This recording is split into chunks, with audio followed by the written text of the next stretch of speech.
right, we have a question from Pavel from Stoney Creek, Ontario. Pavel asks, what's the best way to clean a coffee maker?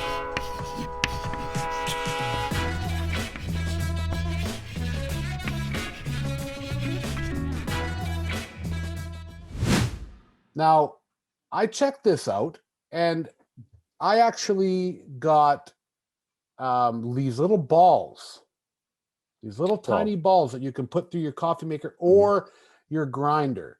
And the balls for the coffee maker dissolve and cleans out all that oil and stuff like that. But the balls in the grinder kind of go around and work like a dryer ball and knocks everything loose. What do you got, Frank, in your researching of your RD world there, bud? From cafepoint.co.uk, we have this little article, and it says coffee makers are a moist hotbed of mold spores. Right. Cleaning your machine should become part of a monthly cleaning routine to make sure that your coffee tastes great and is healthy. The key to cleaning your machine is using white vinegar.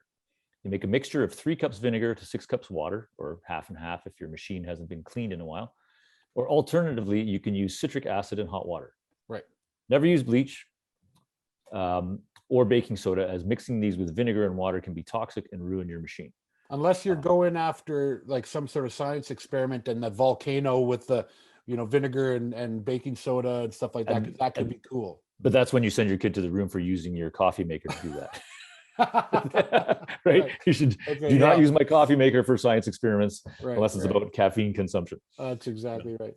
Once you have this mix, add a filter to your coffee maker if you're using a filter coffee maker as normal. Add the mixture where you would add the water, turn on the machine, and let it run through. So this is for one of the not a pour over, but the drip coffee maker.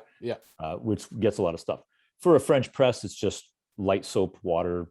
Rinse it really well, let it dry out really well. Right. Coffee makers, I've done if I'm using an oily bean, sometimes I put in a really light bean and grind it, and that pulls up.